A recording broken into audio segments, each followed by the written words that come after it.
మరి చైతన్య బాబు గారు మీరు టైలర్ చూసాము.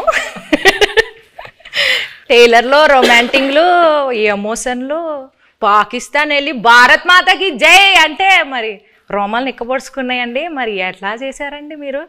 ఎలా చేశానంటే చందు గైడెన్స్లో చేశాను. చందు అన్నట్టు ఇది నిజంగా జరిగిన ఒక కథ. ఫస్ట్ మనకు స్టోరీగా వచ్చి మేము ఆ స్టోరీ విని బాగా ఎక్సైట్ అయ్యి ఆ తర్వాత చందు ఒక స్క్రీన్ ప్లే ఒక సినిమాటిక్ లాంగ్వేజ్లోకి తీసుకొచ్చాడు. ఆ టైంలో ఆబ్వియస్లీ నేను రాజు క్యారెక్టర్కి చాలా దూరంగా ఉంటాను రియల్ లైఫ్లో.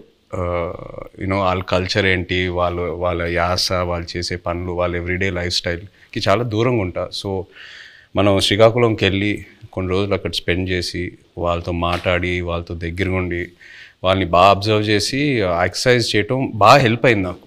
సో దానివల్ల నేను బాగా అర్థం చేసుకున్నా వాళ్ళు ఎలా ఉంటారు ఏంటనేది. సో మీరు ఏదైతే చెప్పారో ఈ పాకిస్తాను ఈ ఎపిసోడ్స్ అన్నీ అది నిజంగా కథలో ఉన్నాయి. సో జస్ట్ ఒక సినిమాటిక్ గిమిక్ కోసం మనం అది క్రియేట్ చేయలేదు. సో నిజంగా ఉన్నాయి కాబట్టి ఏదో ఒక ఆనెస్టీ ఉంది దాంట్లో. సో ఒక యాక్టర్కి అంత ఆనెస్ట్ కంటెంట్ దొరికినప్పుడు మోటివేషన్ లెవెల్స్ బాగా హై ఉంటాయి.